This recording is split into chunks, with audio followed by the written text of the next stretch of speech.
Well, hello and welcome back to the channel. Today I'm going to go over several different things. So it's going to be quite informative. So if you want to learn some stuff, maybe stuff you don't know, I'm going to try to teach it, especially for the younger ones that's watching. And I know some of the older guys may or may not know this or may have forgotten it. But first of all, let's look at the tackle box I've got here.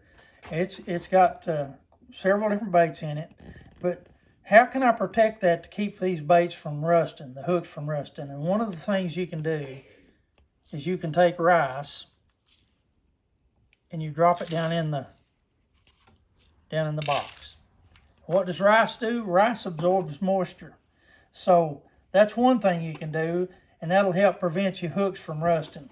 And so the rice, what it'll do is absorb the water or the moisture, and it'll swell up, but it'll protect the hooks. Another thing you can use, you can take paper towels and wad them up and stick them in certain areas of the tackle box. Preferably what you want to use, I've got paper towels, I don't have cotton balls, but preferably what you want to do is cotton balls.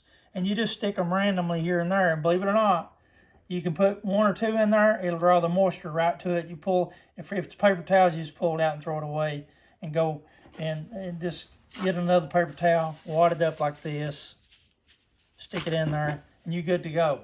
And I keep rolled paper towels in my boat when I'm fishing, so I thought I'd pass that information on to you. Those who didn't know you could do that or never had an idea, that's what you do to protect your baits.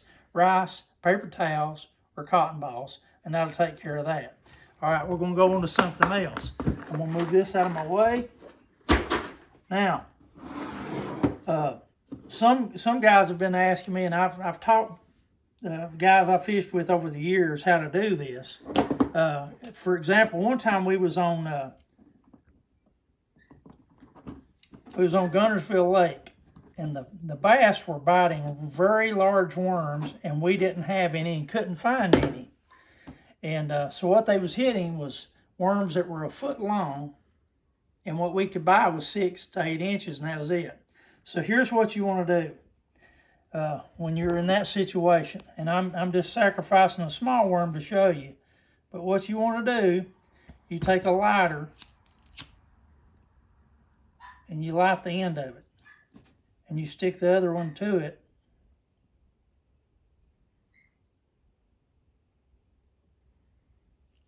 And they fuse together. Now I just did that temporarily, but you see what it'll do. You can, of course you want to get more precise than that, and what you want to do, if you can, you can see it's holding it together. What we would normally do if it was 2 of us, one would hold one end, one the other, and we heat it up and then stick them together and try to make sure they went together perfectly. As you see, this did not, but it's still holding. So what you want to do, you take a lighter and you melt it, and you can make the worm longer, or if you've got one that's torn, let's say it's partially torn where the fish have been tearing it up, you just simply hit it with a lighter and it'll fuse right back together, and you can keep right on fishing with it. So that's one thing you can do. Now, recently I sent a video out about Keitech swim baits, and I've got Keitechs in this box, and one of the comments I got was, well, they do catch a lot of fish, but they tire easily, and that's the truth. They do tire quite easily. Usually I get 1 to 3 fish out of each one. Depending, if it's a smallmouth, you just usually get 1, and they just destroy it. Well, you can do the lighter trick. You buy you a little lighter or matches or whatever, and you keep it in your boat or your tackle box, and you light it and you fuse it back together, and it'll fuse it very quickly. It don't take a lot of heat to do that. Or you can do crazy glue or super glue. Let's say, for example, it's a Keitech and it's got a tire in it. You just put a stream of glue in the tire, push it back together, and let it set while you're fishing with another one. In a few minutes, it's ready to go, and you can reuse it. So glue to glue back the bait, or a lighter to fuse them together. And so what we done on Guntersville, we took 6-inch worms and 8-inch worms and made them a foot long to 16 inches long. And those bass were really wanting really large worms, long, and so that's how we accomplished what we needed to do. So we went and bought a couple of small packs. By that I mean 6 to 8 inch worms, fused them together, and we was good to go. We kept fishing. Now we had big worms to fish with. Took care of that problem. The other thing I want to show you is when you buy a new pack of baits, and I'm just using this for an example, and a lot of these baits don't have scent infused in them or anything like that. A lot of the companies don't do that. And so what you want to do, you open your pack up, your brand new pack, you open it up, and you either take a spray like this, and you put 1 or 2 shots down in the bait, or you get something like this and scent, and you put like 1 or 2 drops. So I'm going to do this, and this don't have a dropper, so it'll pour out. So what you want to do is just barely, a little bit, just a little bit. It doesn't take a lot. 1 or 2 drops is basically all you need. And you get it in there, and you seal it back up. And you just kind of knead it in, like that. And in a day, those will have scent like you poured the whole bottle on it. So that really works. And that's all you have to do to get scent in the baits. Or, like I said, or you can take the spray and spray it. So that'll take care of that.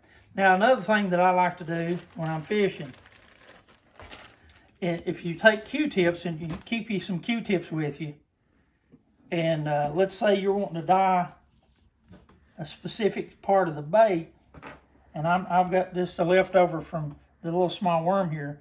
If you want to get very specific, you can take the Q-tip and just apply it like that. It's very simple.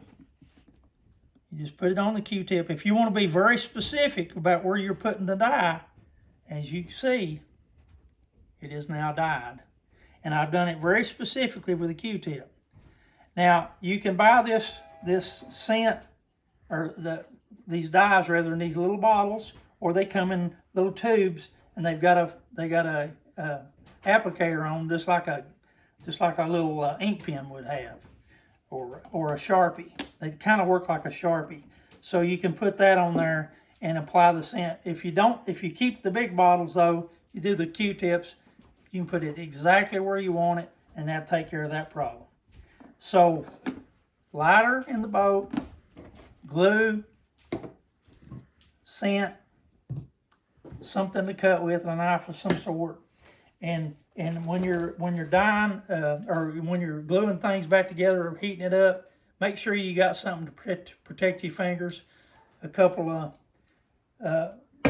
little items like that, just to hold the bait, separated from you. That way you don't get burned, and that'll take care of that problem. Thought I'd pass that information on to you. Hope that helps you out in some way. Please like and subscribe. Watch the videos, because a lot of these videos that I'm getting out, I'm noticing people aren't watching but 30 seconds. So when I'm catching fish, you're missing out on the fish bite and what I'm doing to catch fish. Also, recently, I used a crankbait to show you how to come through laydowns. I actually got phone calls about that. And one of the guys said, I just knew that you was going to get hung every time you threw in a laydown with that crankbait. I was surprised you didn't, except when you lassoed one of the branches that was up in the arrow. That was the only time I got stuck. So if you want me to show you how I do things, how I get baits through timber and stuff like that, just keep watching. Go back and watch the old videos. I've got over 200 right now, most of them shorts, but I've got over 200 videos out, and I show you different things. And as we keep going, keep progressing, I'm going to continue to show you more stuff and more things that I do when I'm fishing. And when I'm fishing a jig, a lot of times I've actually had complaints about me fishing a jig too slow. Trust me, if you've seen what I'm dragging those jigs through, you do not rush them through, or you'll be hung every time. Because I fish through really thick cover, and that's where those big girls like to hide, because they ambush bait as it comes through. And if it's a jig or a bluegill, the bluegill, the jig is mimicking a bluegill or a crawdad. And so when I'm bringing it through there, I'm bringing it through slow enough to where the fish can spot it. They'll kind of follow it, and when it bounces off of a limb or a branch, that's generally when they hit it. And when they hit it, a lot of times when I hook the fish, I really have to work with them to get them through it. And I have very good line, and it very seldom breaks, but sometimes I have to break them off. I can't get them out. But when you're hooking them fish in cover like that, you got to go slow to get them out and be careful and methodical about how you do it. And so I thought I'd pass that information on to you. Send me comments. Please like and subscribe as I asked. And have a good day.